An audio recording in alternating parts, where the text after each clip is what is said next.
Buenas tardes, tengan todos y cada uno de ustedes, Iglesia Bautista Vida Nueva Neza. Es un placer, es un privilegio el poder verles, el poder estar aquí con ustedes, el poder estar también pidiéndole a Dios por aquellos que no han podido venir, por las diferentes circunstancias, y aún los que han podido venir o pueden venir y no vienen, bueno, estaremos pidiéndole a Dios que toque sus corazones para que puedan estar aquí. Es un privilegio. ¿Por qué digo que es un privilegio?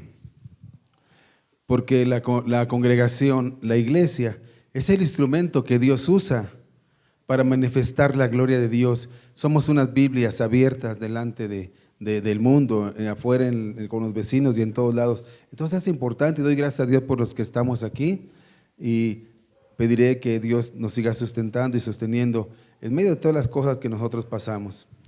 Vamos a continuar con el mensaje. La serie es Mensaje a las 7 iglesias. Ahora nos va a tocar ver la iglesia de Teatira, y vamos a ir buscando en Apocalipsis 2, versículos 18 al 29. Pero antes vamos a dar una introducción, como lo hemos hecho en todos los pasajes. Continuamos con el mensaje a las iglesias de Asia Menor, que estaban localizadas en Asia Menor. Ahora estaremos considerando a esta iglesia, pero vimos inicialmente el mensaje a la iglesia de Éfeso, esta iglesia madre, una iglesia grande, una iglesia monumental, muy bonita. Esta iglesia vimos que era una iglesia que trabajaba mucho, que era incansable, que era celosa y que sufría por la causa de Cristo, pero que había dejado su primer amor, esa iglesia de Éfeso. Ellos le daban más importancia a lo que hacía que a lo que eran realmente como hijos de Dios. Después dimos el mensaje a la iglesia de Esmirna. Vimos que era una iglesia fiel a Cristo. Esta iglesia se le nombra o se le conoce como la iglesia doliente, porque en medio del dolor, de la tribulación, en medio de todo eso, que la gente les decían que eran pobres, pero Cristo les llamaba que eran ricos. Así como su fiel pastor Policarpo, hablamos de él, que fue un mártir. Cristo no hizo ninguna reprensión a esta iglesia, ninguna. Al contrario, le exhortó a permanecer aún en medio de las pruebas difíciles que estaban pasando, aún en medio de todo el sufrimiento que estaban pasando. Cristo les dice que perseveren, cueste lo que cueste, que continuaran. A veces así es con la iglesia. Nosotros estamos pasando situaciones difíciles, pero Cristo nos exhorta a continuar, a ser fieles a Él. Dice, porque tu galardón es grande, no aquí, pero en los cielos, dice, se te dará la corona de vida. Una promesa de Dios que tiene para esa iglesia sufriente y para todas las iglesias que permanecen fieles a través de su palabra.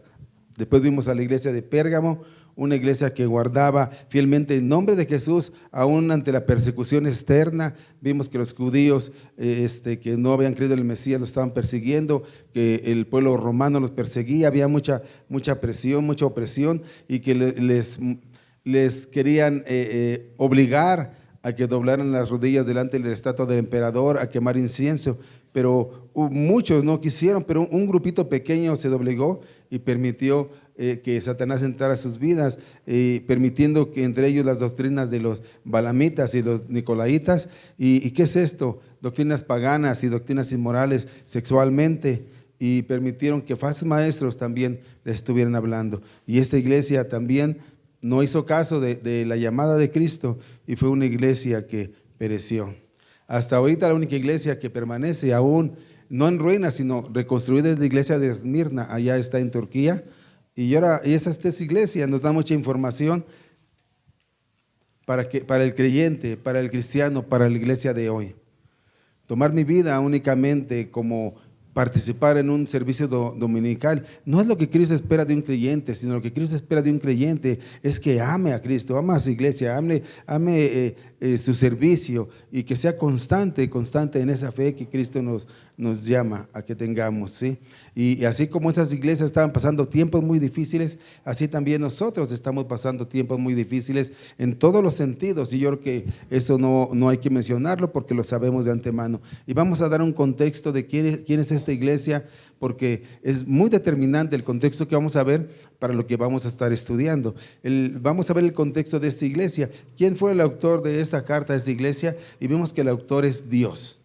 Dios se la da a Cristo para que por medio de Cristo se la dicte a Juan, la escriba, y la mande a los diferentes líderes, apóstoles de cada una de las iglesias, a los ángeles de las iglesias, dice la palabra de Dios. Y los ángeles de las iglesias se cree que eran los líderes o los pastores que estaban guiando a esas iglesias. Fue dada por una visión de parte de Dios, de Jesucristo, a Juan, el apóstol Juan. Fue dada en el año 92 al 96 de esta era, de la era de que estamos viviendo, y fue dado en la isla de Patmos, donde estaba desterrado Juan el apóstol, el apóstol amado.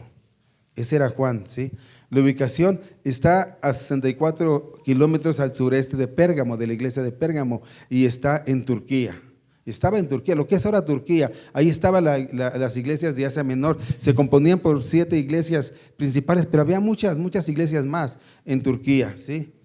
Y ahora vamos a ver cómo era esta ciudad. Esta ciudad estaba en un valle que era conformado por 2 valles, a la vez era cubierta por 2 valles. Entonces esta ciudad estaba abierta al paso de todos, y por esa misma razón, no como Pérgamo. Dijimos que Pérgamo estaba situada en una,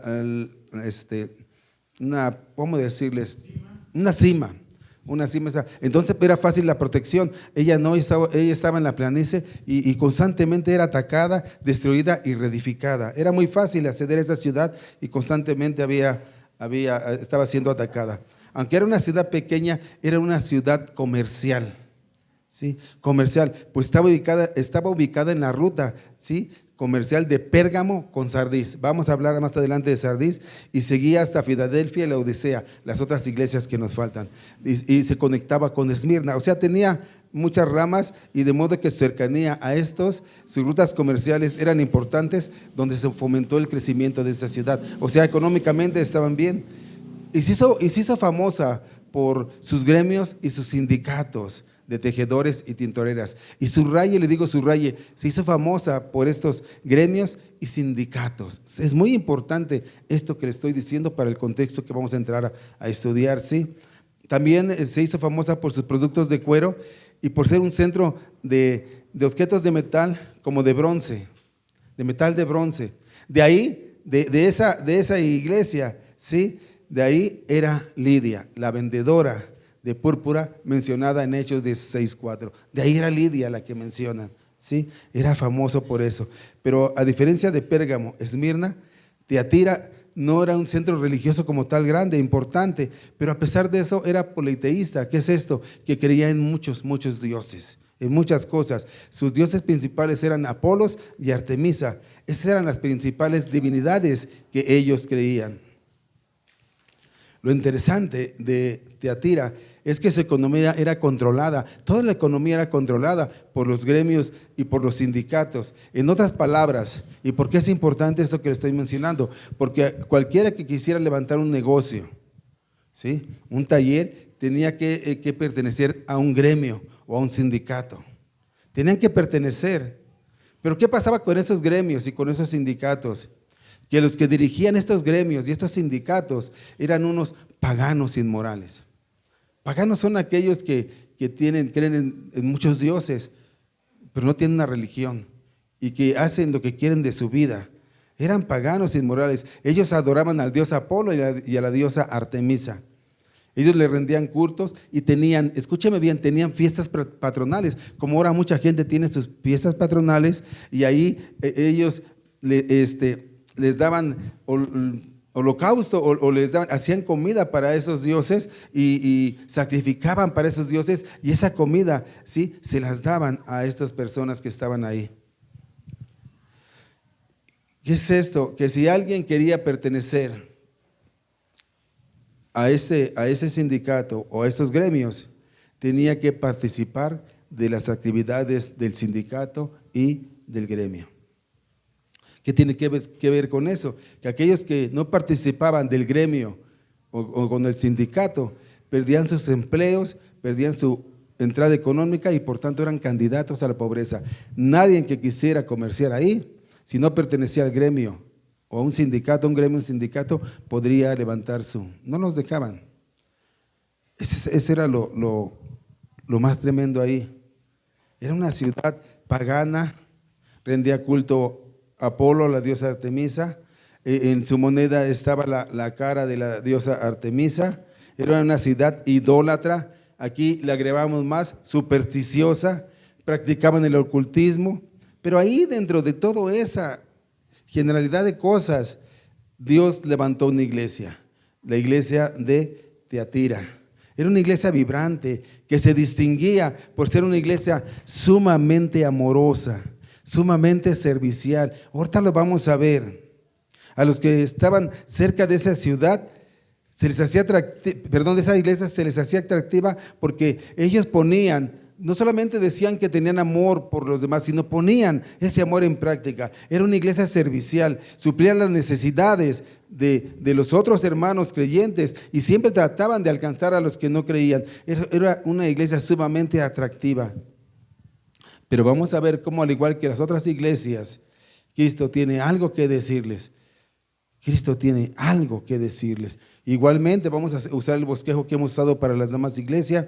Vamos a estar viendo la descripción de Cristo, el elogio, la reprensión, la exhortación que le hace, la advertencia que le hace, la promesa y el llamamiento a esta iglesia. Te pido que te pongas sobre tus pies. Vamos a leer la palabra de Dios. Apocalipsis, capítulo 2, del versículo 18 al 29. Esta es el más largo mensaje que le dan a una iglesia dentro de estas iglesias, y vamos a leerle y vamos a pedirle a Dios que nos ayude para poder interpretar esta palabra. Me sigues con tu mirada, y si no tienes tu Biblia, puedes verlo en la pantalla. Dice la bendita y poderosa palabra de nuestro Señor Jesucristo: y escribe al ángel de la iglesia en Tiatira, el Hijo de Dios, el que tiene ojos como llama de fuego y pies semejantes al bronce bruñido, dice esto: yo conozco tus obras, y amor, y fe, y servicio, y tu paciencia, y que tus obras postreras son más que las primeras. Pero tengo unas pocas cosas contra ti, que toleras a esa mujer Jezabel, que se dice profetiza, enseña y seduzca a mis siervos a fornicar y a comer cosas sacrificadas a los ídolos. Y le he dado tiempo para que se arrepienta, pero no quiere arrepentirse de su fornicación. He aquí, yo la arrojo en cama y en gran tribulación a los que con ella adulteran, si no se arrepienten de las obras de ella. Y a sus hijos heriré de muerte, y todas las iglesias sabrán que yo soy el que escudriña la mente y el corazón, y os daré a cada uno según sus obras. Pero a vosotros y a los demás que están en Tiatira, a cuantos no tienen esta doctrina y no han conocido lo que ellos llaman las profundidades de Satanás, yo os digo, no impondré otra carga, pero lo que tenéis, retenerlo hasta que yo venga. Al que venciere y guardare mis obras hasta el fin, yo le daré autoridad sobre las naciones, y las regirá con vara de hierro, y serán quebradas como vaso de alfarero, como yo también lo he recibido de mi Padre. Y le daré la estrella de la mañana. El que tiene oído, oiga lo que el Espíritu dice a las iglesias. Padre, en esta mañana estamos delante de ti, aquí en presencia de ti, como congregación, como tus siervos, como tus hijos. Pedimos tu dirección a través del Espíritu Santo, que tu Espíritu Santo guíe, Señor, a este mensaje, esta palabra. Yo solamente instrumento, Señor, tuyo. Que toques el corazón y la mente, Señor. Tú que lo escudriñas, tú que sabes nuestros pensamientos, nuestras intenciones, Señor. Señor, háblanos para que seamos obedientes a tu voz, y que tu palabra expuesta taladre hasta lo más profundo de nuestro ser, y que empiece, Señor, a hacer el propósito que tú tienes para cada uno de nosotros. Bendice esta palabra, bendice a la congregación, y que salgamos, Señor, bendecidos por ella, pero no solamente bendecidos, que pongamos todo lo que aprendemos en práctica. Te lo pido y ruego en el nombre de Jesús. Amén. Amén. No ocupes sus lugares, mis hermanos.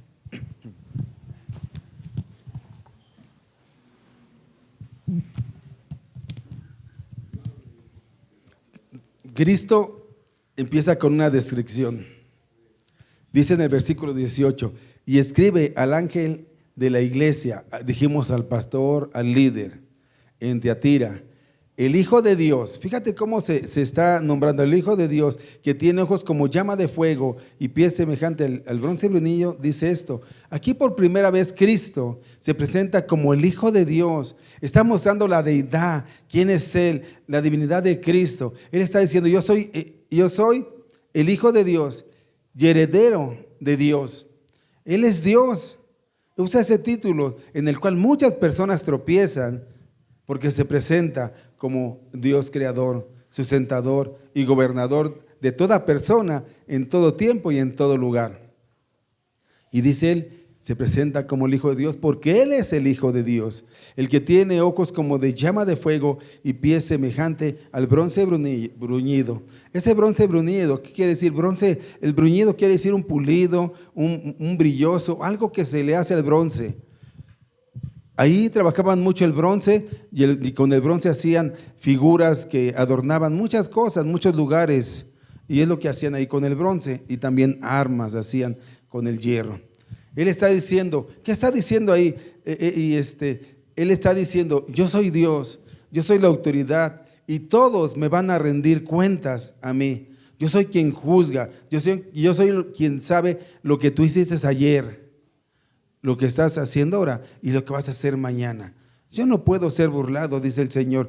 Tú puedes vivir la vida como tú quieras y creer que no me doy cuenta, pero déjame decirte que el que tiene ojos como de llama de fuego, Él sabe todo lo que haces. La iglesia sabrá que yo soy el que escudriña las mentes y los corazones. Tiene estos ojos como de llama de fuego, que estos sirven como para remover todas las cosas en nuestras vidas que son obstáculos para que nosotros lleguemos a ser lo que Dios quiere que seamos.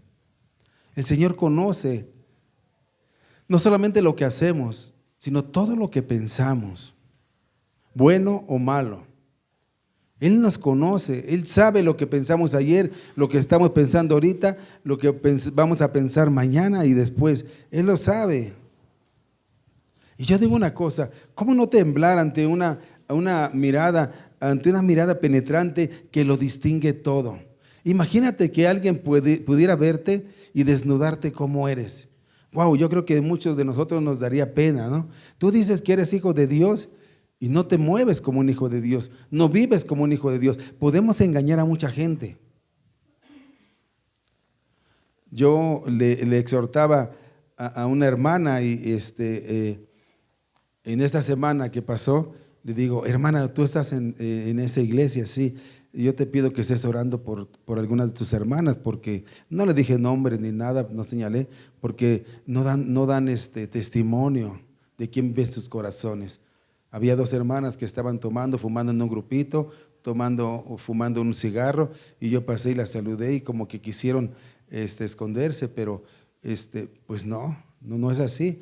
Yo no las critiqué ni las juzgué, pero hermanos, es lo que les digo. A veces decimos que tenemos a Cristo y estamos dando testimonio contrario a que Cristo viva en nuestro corazón, pero Él sabe todo lo que hacemos. Por eso yo digo, ¿cómo no temblar ante una mirada penetrante que lo distingue todo? Ante una persona que puede ver la mente y el corazón y por tanto todo el pensamiento e intención que tenemos. Delante de Él somos un libro abierto y Él no lo vamos a poder engañar.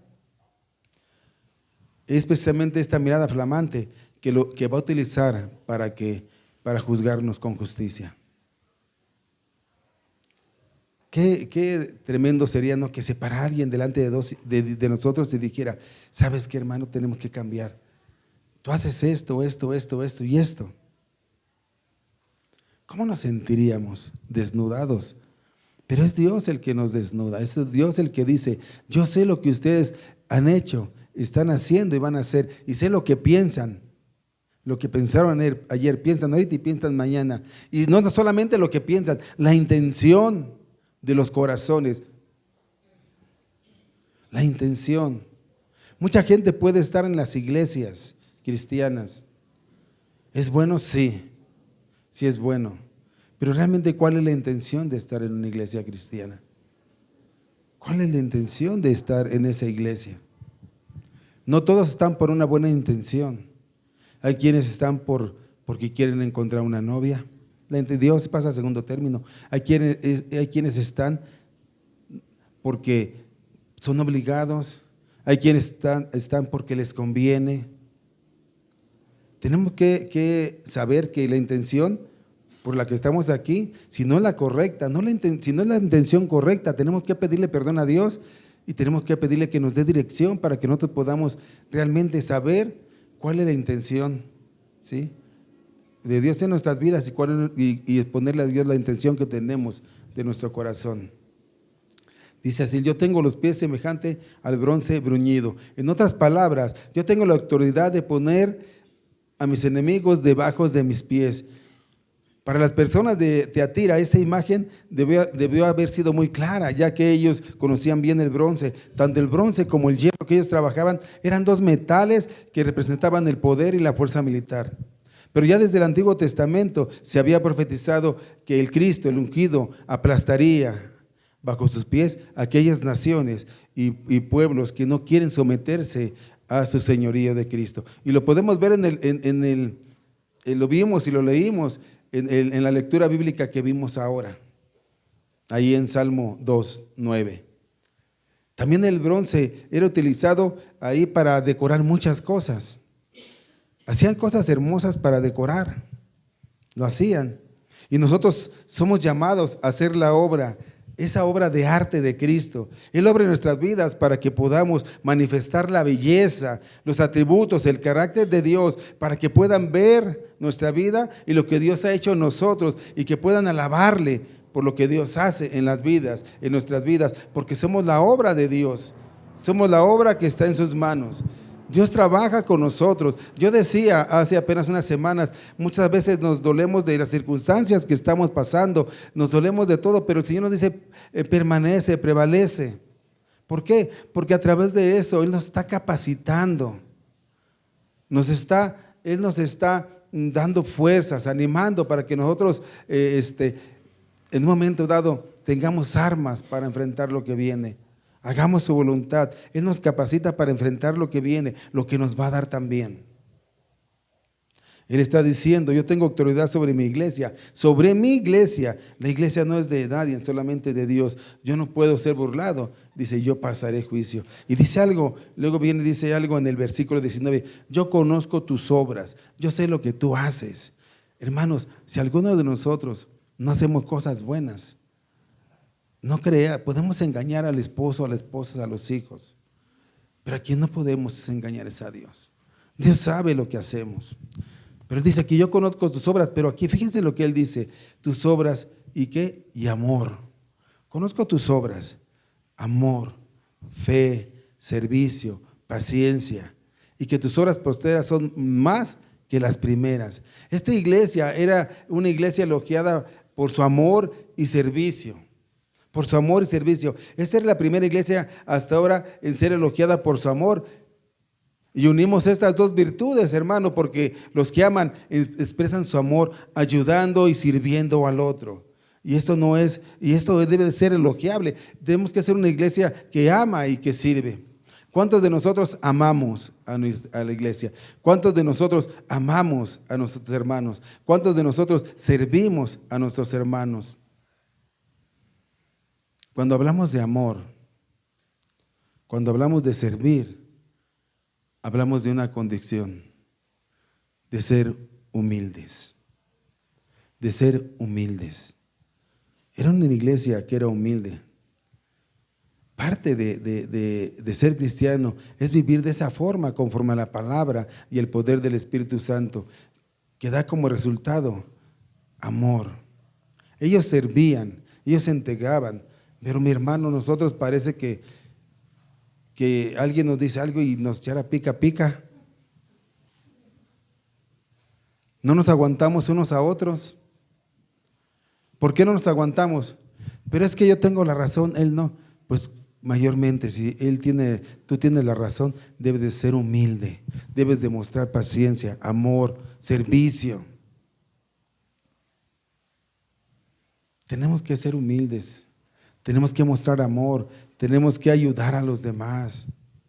Ellos no solamente decían que amaban a Dios, que amaban al prójimo, sino lo demostraban. Pero mi hermano, aquí parece que yo le digo a alguien, a un hermano, y parece que le estoy haciendo algo malo. Se levantan. Hermano, dígale al hermano que por favor esto. No, pastor, yo no le digo. Si le digo, no, me va a ir en feria. ¿Pero por qué, hermano? El pastor me trató muy mal y sabe que yo no quiero nada con ella. Imagínate tú cómo tratas a Dios y que te dijera Dios, yo no quiero nada contigo. No, hermano, nos llama al amor, nos llama a servir. Quitémonos ya todo ego de nuestras vidas, toda vanagloria de nosotros. Quitémosla, mis hermanos. Esta era una iglesia que tenía todo eso. Era una iglesia, es elogiada por su lealtad, por su perseverancia, por su fe, por todo lo que ella tenía. La palabra fe es sinónimo de fidelidad, y en este caso al nombre de Cristo. Y así como el amor de esta iglesia se evidenció en su servicio, su fidelidad se evidenció en su perseverancia. Pues la fidelidad a Cristo se evidencia, escúchame bien lo que voy a decir, la fidelidad a Cristo se evidencia aguantando con paciencia a causa de la fe en medio de la tempestad, del hambre, de la burla, del desprecio, de la muerte. Hermano, pero si a usted alguien le dice algo, parece que le echa pica pica, salta luego, y no quiero decir otra cosa mayor. Hermano, tenemos que aprender a ser humildes. Aunque usted sea al que le están atacando, ser humildes, ser serviciales, ser amorosos. Yo amo a Dios, sí amo a Dios, pero no hablo a mi hermano porque él me ve feo, porque él me dijo una vez, me dijo algo, porque me trató mal, porque me difamó, porque me hizo. Perdonándonos unos a otros como Cristo nos perdona. ¿Por qué nosotros no podemos perdonar? ¿Por qué nosotros no podemos orar? Al final les voy a dar dos noticias maravillosas, formidables para la iglesia y de testimonio, y pueden ser tres, de lo que Cristo hizo, en esa velada de oración, para que veas que Cristo es maravilloso. Y lo que hizo, obras que podemos ver, palpantes. Ese es nuestro Dios. Al final les voy a decir qué es lo que hizo Dios. Y estos elogios que hacían en esta carta a esta iglesia, llega a su clímax en el hecho de que sus postreras obras superaban las primeras. ¡Wow! Que sus obras que estaban haciendo eran mejores que las primeras. Era una iglesia que estaba madurando, creciendo, que hacían más cosas para la gloria de Dios. Esto contrasta con la iglesia de Éfeso que dijeron, pero ¿sabes qué? Tengo algo contra ti, que has dejado tu primer amor, tus primeras obras. Esa contrastaba, esta era elogiada porque ahora las obras que estaban haciendo eran mayor. Si antes servían, ahora amaban, y si antes servían y amaban, ahora crecían en la fe, crecían en la perseverancia, en la paciencia. Me puedes decir lo que quieras, pero yo lo pongo en manos de Dios y voy a orar por ti. No importa lo que tú me digas, no importa lo que tú me hagas. Hermanos, esto debe de llamarnos la atención en la arrogancia, en la soberbia que muchos tenemos en las diferentes iglesias. Sus obras postreras, o sea, las estaban haciendo, eran mejor que las primeras. ¡Wow! Y ahorita cantamos un canto similar, ¿no? La gloria postrera será mejor que la primera. Tu vida postrera va a ser mejor que la primera. Y ellos decían, y el Señor les decía, tus obras, lo que tú haces, cómo te mueves, cómo te comportas, tu conducta, tu perseverancia, tu fe, tu paciencia. ¿Sabe qué? Es mejor que cuando iniciaste. ¡Wow! Si ahí le dejáramos, diríamos, ¿qué iglesia? ¿Qué iglesia de verdad? Porque no solamente dice amo, sino que muestra ese amor con hechos. Nosotros muchas veces decimos te amo, pero no mostramos ese amor con hechos. Yo le digo a mi esposa te amo, pero al rato le insulto, la regaño, la golpeo. ¿Dónde está ese amor? O al revés, o a los hijos. ¿Dónde está ese amor? ¿Realmente amamos? El que ama, perdona, el que ama de verdad se entrega en sacrificio. Ve al otro como mejor que él. Ese es el amor. Hermano, cuando usted le diga a su esposa, a sus hijos, a su esposo, te amo, que sea verdaderamente ese amor que Cristo nos ofreció a nosotros, un amor ágape, sacrificial, un amor que es sin condición, que yo me entrego todo y busco lo mejor para ti o para ellos. Así era esta iglesia, y crecía en ese amor, y crecía en ese servicio, y crecía en su fe y en su fidelidad. Y en esa fidelidad se evidenciaba cómo aguantaban con paciencia por causa de Cristo. En medio de la tempestad, de las circunstancias difíciles, de las circunstancias fuertes que estaban pasando. Pero si ahí le dejamos, diríamos, wow, qué iglesia, ya le paremos. Pero, versículo 20.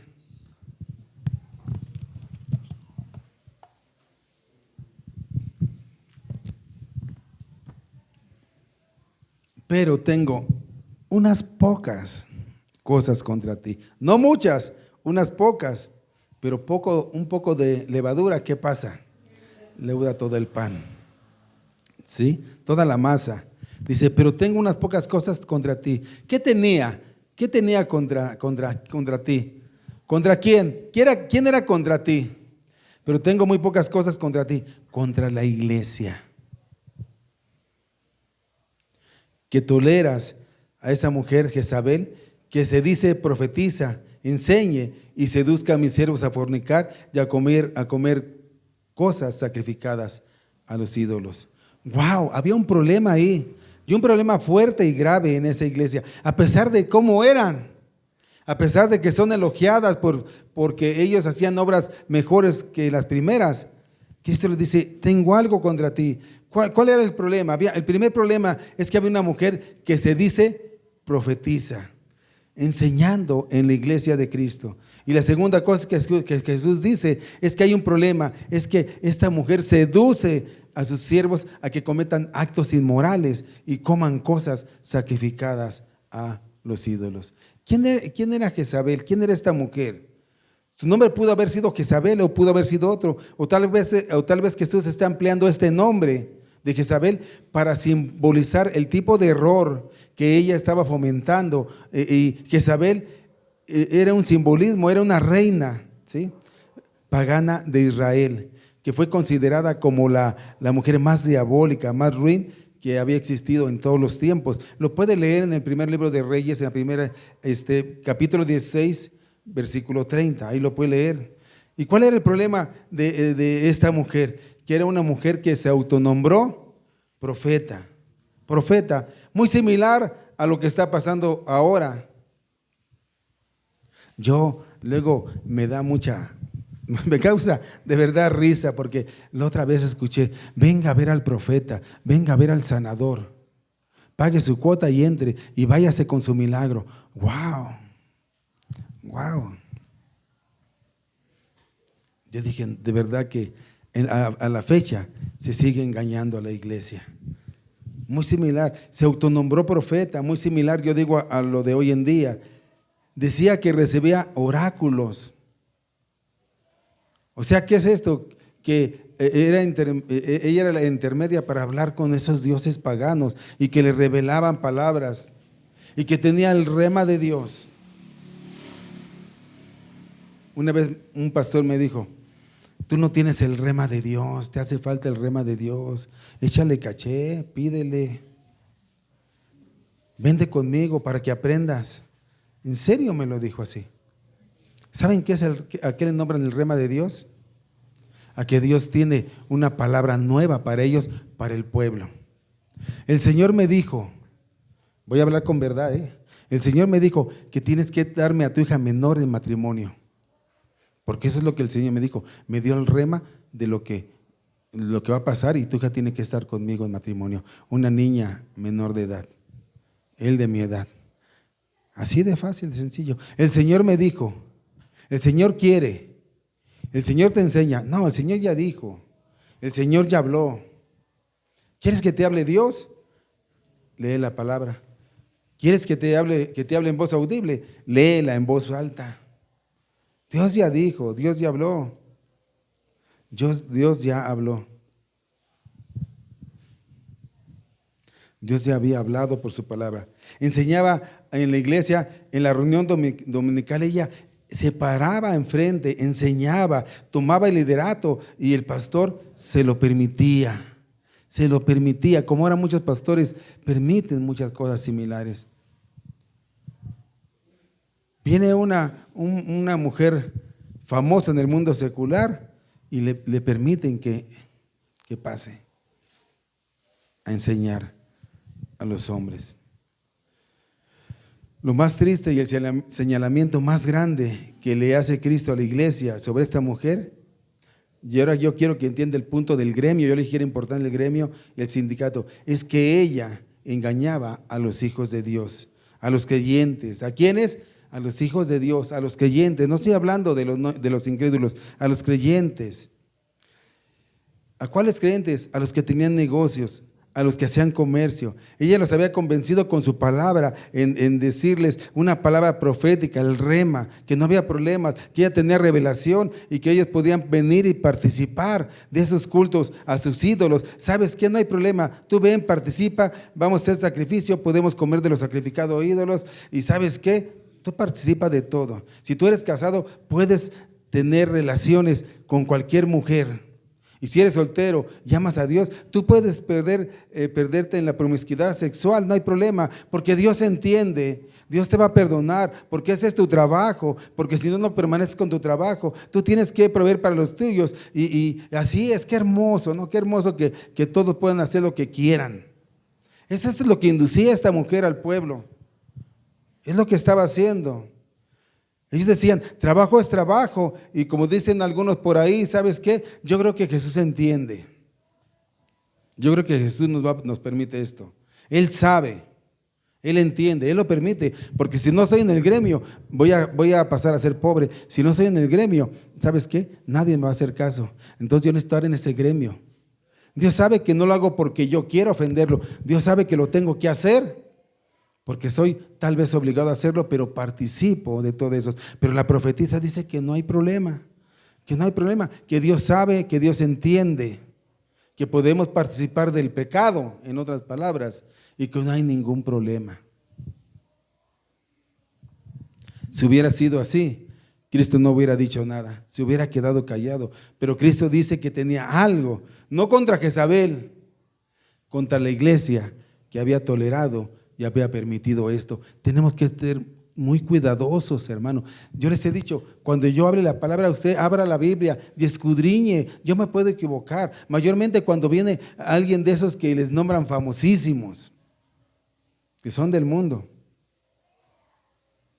Yo he visto en muchas iglesias que presentan a un artista que apenas conoció a Dios un día y ya lo ponen a predicar y le ponen a hablar de Dios. Y la gente, me el hervidero de gente, porque se mueve por lo que hace el mundo, por la fama del mundo, no por la palabra de Dios. Tenemos que tener mucho cuidado de eso, de las doctrinas, porque si no vamos a ser llevados así como corriente de agua. Podemos ser seducidos, Esta mujer tomó una autoridad que nadie le dio, llevó a los cristianos en engaño, hablando de parte de Dios, los llevó a participar de festividades paganas, a conocer las profundidades de Satanás. En la iglesia nadie dijo nada. Esta es una advertencia para nosotros. Tenemos que estar advertidos de que el diablo utiliza muchas artimañas para desviarnos del camino, para desviarnos de ese camino, y las pone tan sutiles, tan hermosas, que nosotros caemos. Por ejemplo, voy a hablar en generalidad. ¿Por qué no viene a la iglesia?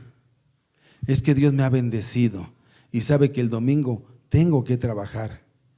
Me ha bendecido mucho. Él lo sabe, Él lo sabe. Pregunta, ¿el trabajo es malo? La respuesta es no. ¿Que nos esforcemos para tener es malo? La respuesta es no. ¿Cuando está por encima de Dios es malo? La respuesta es sí. Pero decimos, Él lo sabe. No pasa nada, mira, cuando alguien te dice, no pasa nada, 1, 2 cubitas, no pasa nada, ponte a bailar, mira, esa muchacha, la de la minifalda, ve y sácala a bailar, háblale. Pero mañana voy a la iglesia pues mañana das y ya le pides perdón a Dios y ya. Es más o menos algo similar. Nosotros ponemos oídos a quien nos dice, a quien nos quiere alejar, al que nos quiere seducir, al que nos quiere llevar a pecado. Es lamentable que muchas iglesias no estén las personas por muchas causales como estas. Es que me desvelé, pues estuviste orando toda la noche. No, es que fue una fiesta y se puso, pero mira, wow, no he dormido y mejor me quedé a dormir. Les da de causar risa, pero es la verdad. Es la verdad. Y por eso Dios les hace una exhortación en el versículo 21.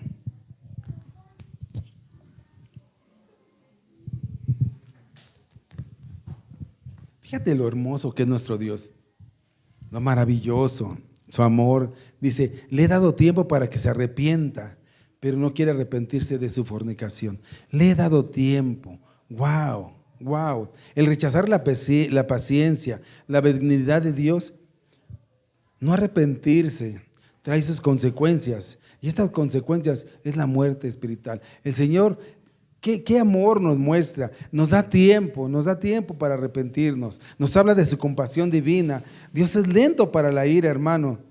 Pues en lugar de mandar fuego y destruir a esta mujer y a sus seguidores, les da tiempo para que vuelvan de sus falsas enseñanzas y de sus prácticas desviadas.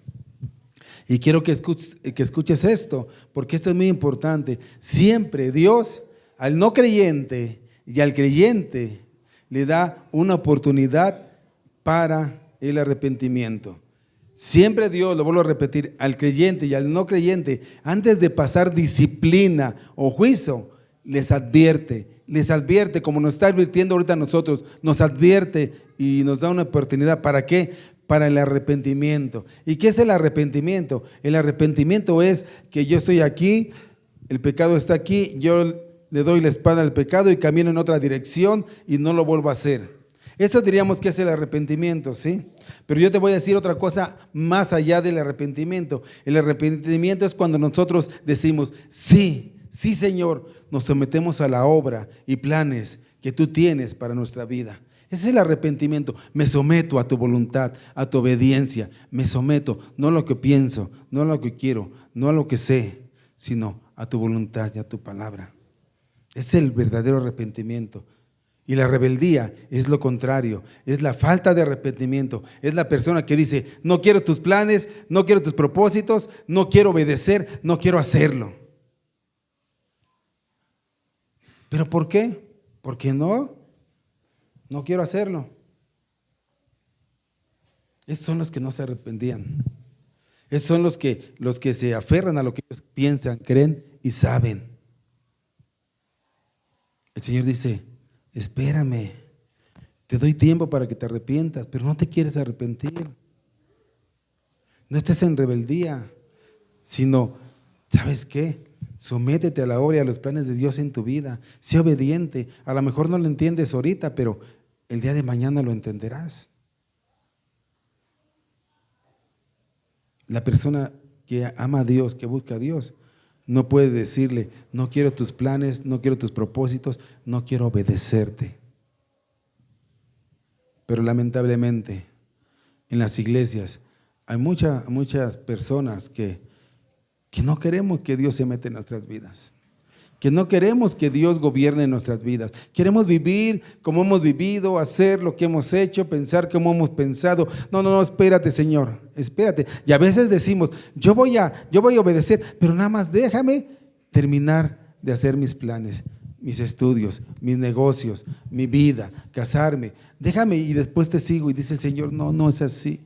No es lo que tú quieras, es lo que yo quiero. Si realmente has confiado en mí, si realmente tienes fe en mí, no es lo que tú quieras, es lo que yo quiero para tu vida.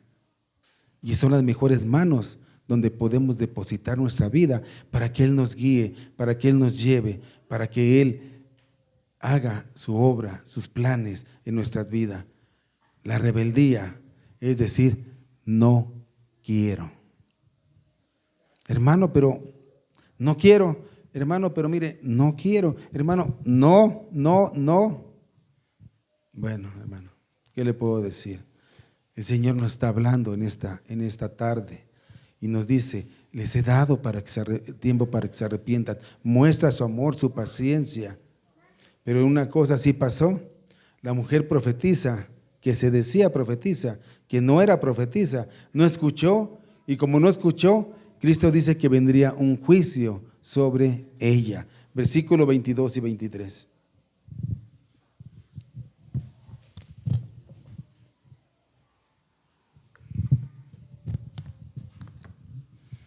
He aquí, yo la arrojo en cama y en gran tribulación a los que con ella adulteran, si no se arrepienten de las obras de ella. Y a sus hijos heriré de muerte, y todas las iglesias, ¿quiénes? Todas las iglesias sabrán que yo soy el que escudriña la mente y el corazón, y os daré a cada uno según sus obras. Aquí hay dos posturas, hay más, pero hay dos posturas generales. La primera, que el postrar y el arrojar en cama significa que le iba a matar y le iba a mandar al infierno. Así de sencillo. Y la segunda, que se ha tomado más literal, es que Cristo la iba a enfermar y le iba a hacer sufrir a la mujer profetisa hasta morir. De una y de otra forma, ya no había tiempo para el arrepentimiento.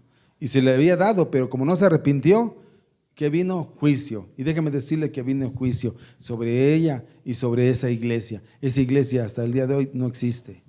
Quedaron como las demás o como otras, en ruinas y en recuerdos. Cristo le dice a los cristianos, a los creyentes que habían cedido ante la inmoralidad espiritual y ante la inmoralidad sexual, aquellos que cayeron en sus enseñanzas y cedieron sus convicciones y participaron del gremio, del sindicato, para no perder sus finanzas, su posición. Si ofreciste comida a los ídolos, si participaste de fiestas paganas, siendo creyente, si fuiste a hacer lo que no deberías hacer, lo que va en contra de la palabra de Dios, escucha, y Cristo nos lo dice ahorita, escucha. Si tú estás haciendo, practicando, si tú estás viviendo cosas que no le agradan a Dios, que es el pecado, puedes engañar a quien tú quieras, esconderte donde tú quieras. Pero decía el salmista, ¿a dónde iré yo? Que no es esto. Cristo te dice, si no te arrepientes, vendrá juicio, vendrá juicio. Y eso es algo que nos debe de verdad mover. El Señor nos está dando una advertencia, nos está diciendo y nos dice a cada uno de nosotros que debemos de arrepentirnos. Nos está dando en amor esa oportunidad a ser obedientes.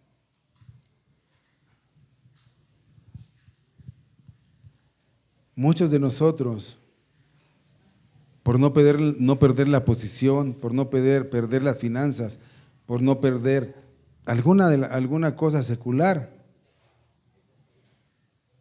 cedemos a lo que el mundo nos está ofreciendo.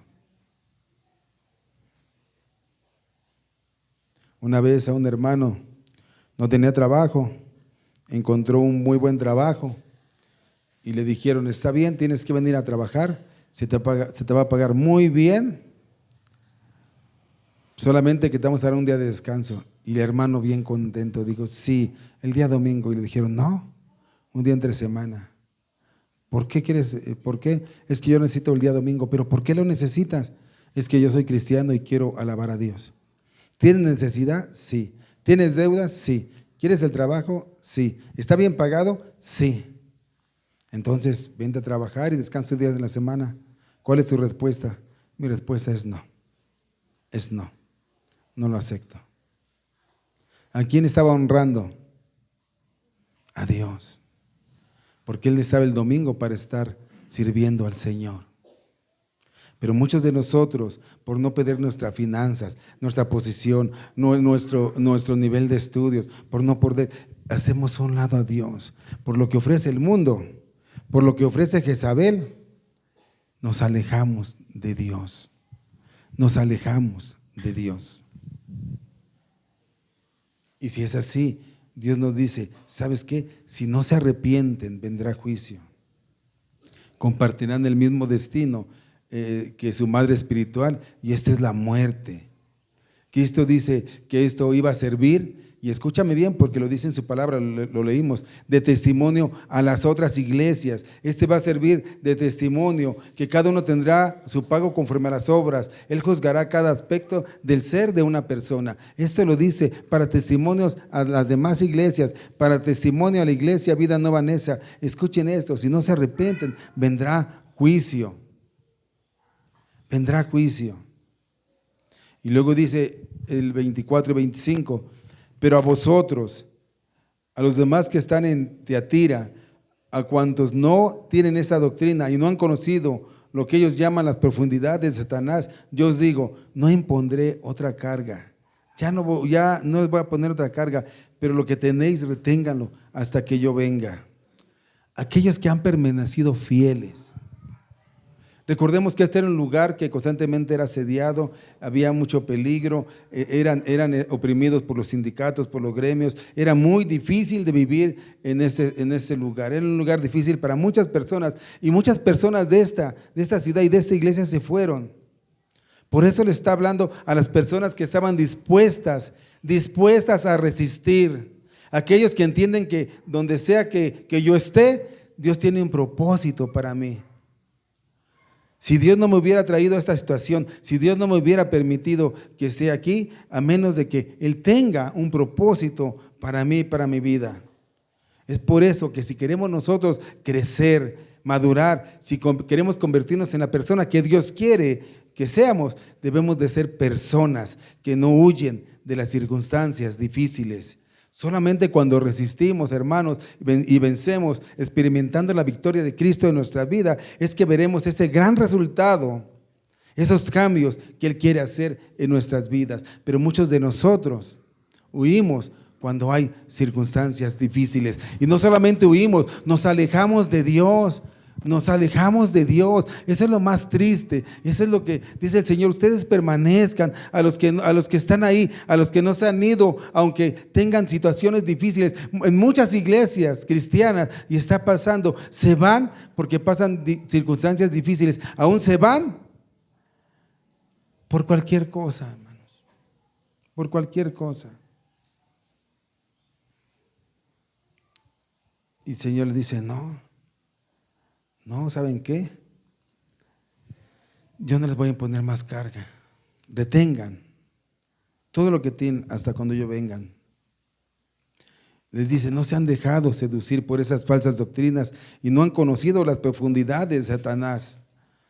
¿Qué son las profundidades de Satanás? Satanás viene y influencia en tu vida, influencia en personas, y esas personas quieren introducirse más en el pecado, en la práctica del pecado. Piensan que no hay problema. Piensan que no hay problema, salen influenciados por Satanás hasta que no caen realmente en una profundidad tremenda. Es lo contrario cuando decimos con Cristo, ¿no? Queremos meternos más con Cristo en oración, tenemos una intimidad con Él. Es lo contrario, quieren tener intimidad con las cosas que Satanás, que el mundo ofrece a través del pecado. Le dice el Señor, los que no han hecho eso, no voy a agregar más carga para ellos. No iban a pagar por los demás. Solo les dice, detengan todo esto hasta el fin. ¿Y qué tenían? En términos actuales de ahora, tenían solamente la Escritura. Eran enseñados a través de Él. Eran fieles a Él y a sus enseñanzas. Y dice el versículo 26 y 28, al que venciere, y escúchame y deja decirte una cosa, nosotros no podemos vencer en nuestras fuerzas. Para vencer, debemos estar en Cristo. Cristo es el que nos ayuda a vencer. El que venciere y guardare mis obras hasta el fin, yo le daré autoridad sobre las naciones y las regirá con vara de hierro y serán quebradas como vaso de alfarero. Aquí dice que serán quebradas como vaso de alfarero. El alfarero, cuando hacía una obra, hacía algún objeto y no le gustaba, quebraba eso en pedazos. Y Cristo es lo que va a hacer con nosotros, como ese alfarero. Él nos va a ir puliendo, nos va a ir haciendo. Y al que no quiera, lo va a hacer a un lado, hermanos. Dice, y serán quebradas como vasos de alfarero, como yo también he recibido de mi Padre, y les daré la estrella de la mañana. al que venciere. Jesús les dice, si ustedes son verdaderamente cristianos y ustedes guardan mis obras hasta el fin y no practican las obras de Jezabel, yo les daré autoridad sobre las naciones. En otras palabras, habrá un día en que ustedes participarán de mi poder y autoridad. Y esta promesa tiene su raíz en el Salmo 2:9 que leímos en un principio, que tiene que ver con la promesa hecha a Cristo con los vencedores. Algo asombroso, hermanos, de verdad, que también los vencedores gozarán del mismo privilegio que su hermano mayor. Él venció, ellos han vencido en él, como coherederos junto con Cristo. También les será dada esta autoridad para juzgar a las naciones. Con el tiempo la situación va a cambiar. Ahora el mundo oprime a los fieles, pero llegará el día en que los cristianos juzgarán el mundo con Cristo. Y dice que les dará la estrella de la mañana. ¿Qué es esa estrella? Me parece que eso es fácil de responder, ya que el mismo libro de Apocalipsis nos da una pista de esto. A ver si pueden poner Apocalipsis 22:16. ¿Qué nos dice? ¿Quién lo quiere leer de favor?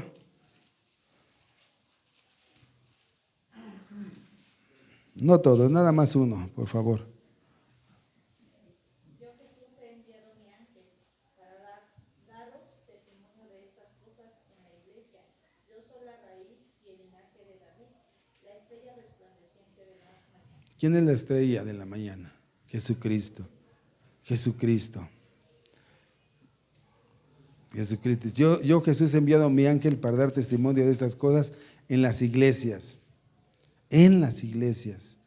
Entonces, por eso decimos que esta promesa apunta a un compañerismo con el Rey, con Cristo, a una comunión con Él, a una comunión con Él. Esta promesa de verdad es algo hermoso porque vamos a tener comunión con Cristo, vamos a participar con Él de sus promesas. Se relaciona con una participación en las glorias de Cristo. Esto es, ustedes verán y participarán en la plenitud de Cristo.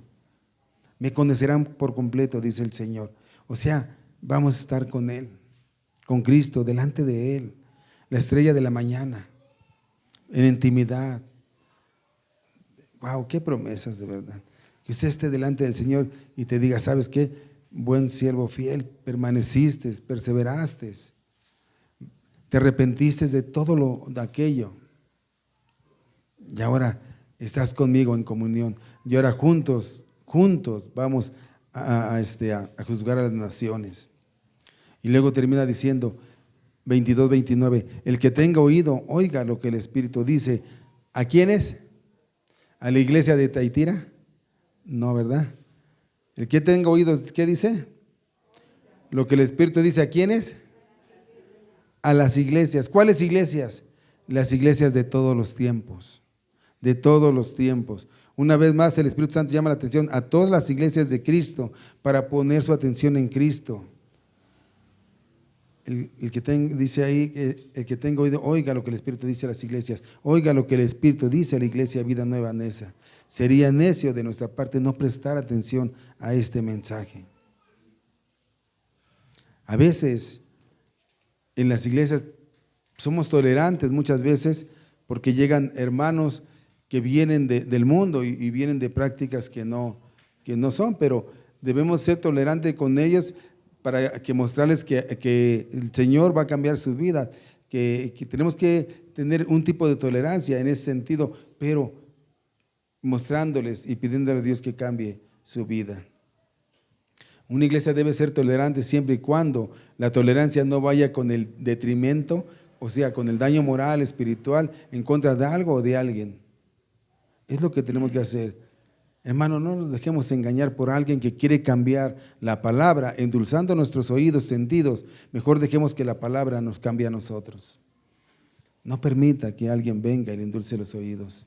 Y, hermanos, no juguemos con la paciencia de Dios. Ha pasado tiempo, Cristo sigue llamando al arrepentimiento, y si pereces es porque escogiste perecer. Cristo nos habla de arrepentimiento, Cristo nos habla, nos da una advertencia, Cristo muestra su amor, su paciencia, pero nosotros, ¿qué estamos haciendo? ¿Qué estamos haciendo como iglesia nosotros? Es un llamado a la iglesia Vida Nueva Neza. Si estamos haciendo prácticas que no le agradan al Señor, volvamos al Señor, pidámosle perdón y caminemos en otra dirección. La congregación es el instrumento, yo les decía, para que se manifieste el poder y la gloria de Dios. ¿Quieres manifestar este poder? Prevalece en las cosas de Dios. No permitas que alguien venga y te diga y que influya en tu vida y te lleve a las profundidades de Satanás, al pecado. Tenemos que ser bien diligentes en eso y tenemos que estar apercibidos de lo que dice Cristo. El que tenga oídos para oír, oiga atentamente lo que dice el Señor. Y no solamente oiga atentamente, sino que Él esté viviendo lo que está escuchando. Hermanos, los que estamos haciendo cosas que no son buenas, pidámosle perdón a Dios, arrepiéntase y vuelva al camino de Dios, porque Él nos hace un llamado al arrepentimiento, pero si no entendemos, Él un día va a pasar juicio. Un día va a pasar juicio. Dice la palabra de Dios que toda rodilla se va a doblar delante de Él, ¿sí? Y que toda gente confesará que Él es Dios por siempre. Incrédulos, creyentes, un día van a estar postrados delante de Él de rodillas y Él va a estar pasando juicio y van a reconocer que Él es el Señor, pero ya no va a haber tiempo para arrepentimiento. Van a estar delante de Él para vida eterna o para condenación. Ya no hay tiempo del arrepentimiento ahí. ¿Dónde queremos estar nosotros, hermanos? Que Dios les bendiga.